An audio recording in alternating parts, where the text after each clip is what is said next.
Europe, উত্তর আমেরিকায় যখন নতুন ফ্যাশনের জোয়ার আসে, তখন পুরনো জামা কাপড়ের ঠাঁই হয় রিসাইক্লিং বিন কিংবা দানের বাক্সে। অনেকেই ভাবেন এসব কাপড় দরিদ্রদের কাজে লাগে, কিন্তু বাস্তব চিত্রটা সম্পূর্ণ ভিন্ন। এই দানের বেশিরভাগ পোশাকই রপ্তানি হয় আফ্রিকার দেশগুলোতে, সেটি ওয়েস্ট ডাম্পিং এর মোড়কে। সাস্টেনেবল ফ্যাশন ও গ্রিন কনজাম্পশনের বাণী শুনিয়ে নিজেদের পরিবেশ বান্ধব হিসেবে তুলে ধরতে চায় ইউরোপীয় ফ্যাশন ব্র্যান্ডগুলো। H&M এর মতো জায়ান্টরা বিজ্ঞাপনে দাবি করে তারা পুরনো পোশাক রিসাইক্লিং করছে এবং তৈরি করছে নতুন কাপড় বা পুনর্ব্যবহারযোগ্য ফাইবার। এখন যে কোনো ব্র্যান্ডের পুরাতন এসি বদলে নতুন ওয়ালটন এসিতে উপভোগ করুন 25% ছাড়। কিন্তু সুইডিশ দৈনিক আফটনব্লাডেট এবং রয়টার্স এর অনুসন্ধানে উঠে এসেছে ভিন্ন চিত্র। তাদের তথ্যমতে বিশ্বব্যাপী ব্যবহৃত পোশাকের 70% শেষ পর্যন্ত যায় আফ্রিকার দেশগুলোতে। এদের অনেকটাই এতটাই নিম্নমানের যে স্থানীয় কেউ তা পরিধান করতে চায় না। ফলে শেষ পর্যন্ত কাপড়গুলো জমা হচ্ছে ল্যান্ডফিল সাইডে কিংবা পুড়িয়ে ফেলা হচ্ছে, যা পরিবেশের জন্য মারাত্মক ক্ষতি ডেকে আনছে। এর পরিপ্রেক্ষিতে প্রশ্ন ওঠে, এটা কি সত্যিই দান, নাকি উন্নত বিশ্বের তৈরি কাপড় বর্জ্যের ঠিকা দেওয়া হচ্ছে গরিব দেশগুলোর ওপর?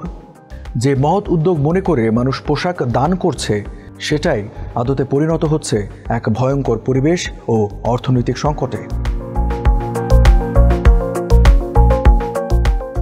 ঘানার রাজধানী আকরার কান্টামান্টো মার্কেট, যা পশ্চিম আফ্রিকার বৃহত্তম সেকেন্ড হ্যান্ড পোশাক বাজার, সেখানে প্রতিদিন গড়ে 15 মিলিয়ন পোশাক আসে যুক্তরাজ্য, যুক্তরাষ্ট্র, চীন, কানাডা, কোরিয়া সহ ইউরোপের কিছু দেশগুলো থেকে।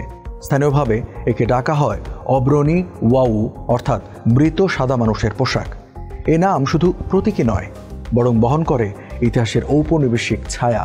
এটি তুলে ধরে এক গভীর মনোভাবগত বৈষম্য, যেখানে ধনী বিশ্ব তাদের পরিত্যক্ত কাপড় দান হিসেবে উন্নয়নশীল দেশের কাঁধে চাপিয়ে দেয়, অথচ এই দান আসলে এক প্রকার বর্জ্য নিঃসরণ বা ওয়েস্ট ডাম্পিং, যা স্থানীয় শিল্প, পরিবেশ এবং সামাজিক কাঠামোর ওপর ফেলছে দীর্ঘস্থায়ী নেতিবাচক প্রভাব।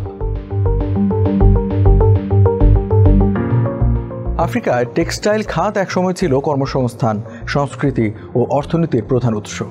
এই পুরনো পোশাক আফ্রিকায় এতটাই সস্তা যে স্থানীয়ভাবে তৈরি কাপড় আর বাজারে প্রতিযোগিতা করতে পারে না।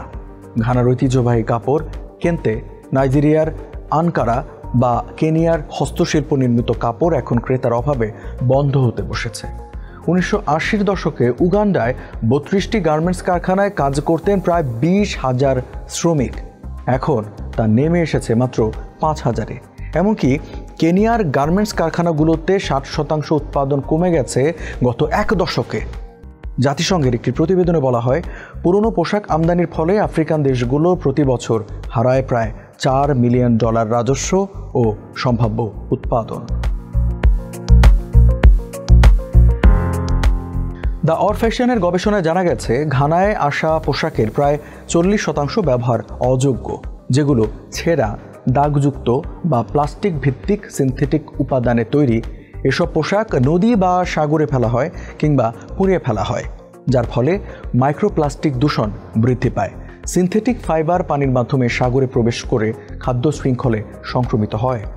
পোড়ানোর সময় কার্বন মনোঅক্সাইড, সালফার সহ বিষাক্ত গ্যাস বাতাসে ছড়িয়ে পড়ে, যা বায়ু দূষণের প্রধান কারণ।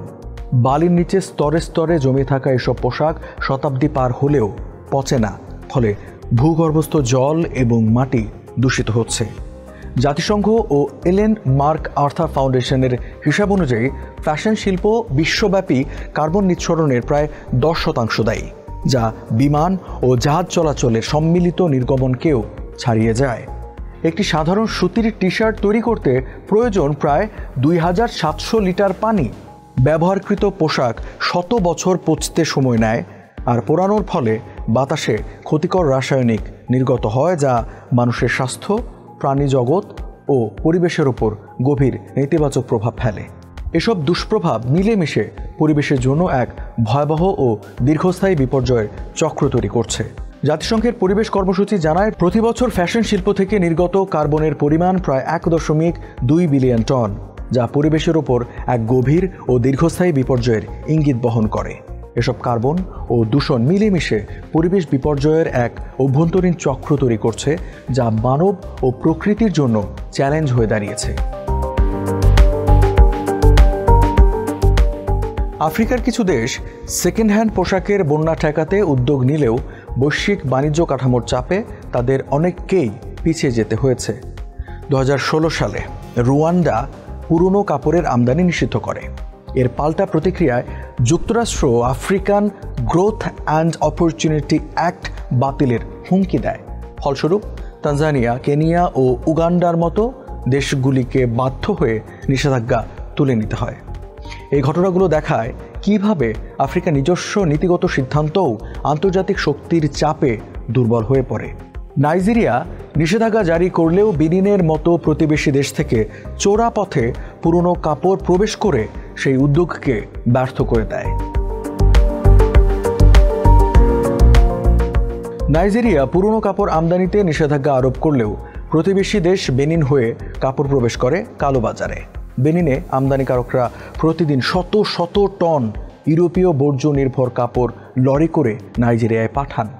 এই চোরাপথে বিপুল পরিমাণ অপ্রয়োজনীয় পোশাক ঢুকে পড়ে দেশের ভেতর।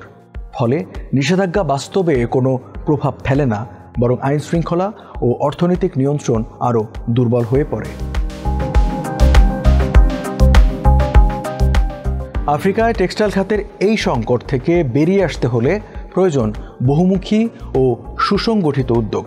প্রথমত, উন্নত দেশগুলোতে ইপিআর বা এক্সটেন্ডেড প্রডিউসার রেসপন্সিবিলিটি নীতি বাধ্যতামূলক করা জরুরি, যাতে ফ্যাশন ব্র্যান্ডগুলো তাদের তৈরি পোশাকের সম্পূর্ণ জীবনচক্রের দায় বহন করে। দ্বিতীয়ত, ইউরোপীয় ইউনিয়নে টেক্সটাইল বর্জ্য রপ্তানি নীতিমালায় কড়াকড়ি আনা দরকার। বিশেষ করে অনুপযুক্ত, ব্যবহার অযোগ্য বা অপ্রয়োজনীয় পোশাক যেন আফ্রিকায় রপ্তানি না করা হয় তা নিশ্চিত করতে হবে। তৃতীয়ত, আফ্রিকার স্থানীয় টেক্সটাইল শিল্পে বিনিয়োগ বাড়ানো ও সরকারি নীতিগত সহায়তা দেওয়া এখন সময়ের দাবি। এতে যেমন কর্মসংস্থান বাড়বে, তেমনি সাংস্কৃতিক ও অর্থনৈতিক স্বাতন্ত্র্য রক্ষা পাবে। চতুর্থত, এই সমস্যার সমাধানে প্রয়োজন বহুপাক্ষিক সমন্বয়। আফ্রিকান ইউনিয়ন, জাতিসংঘ, WTO এর মতো আন্তর্জাতিক প্রতিষ্ঠানগুলোকে সঙ্গে নিয়ে আলোচনার মাধ্যমে টেকসই নীতি নির্ধারণ করা যেতে পারে। সবশেষে পরিবর্তন আনতে হবে ভোক্তার মনোভাবেও। দান করার আগে যাচাই করা, প্রয়োজন ছাড়া পোশাক না কেনা এবং ফাস্ট ফ্যাশন এর বদলে স্লো ফ্যাশন এর পথে হাঁটতে উৎসাহ দেওয়া, এই সচেতনতার পথই হতে পারে একটি টেকসই ভবিষ্যতের শুরু।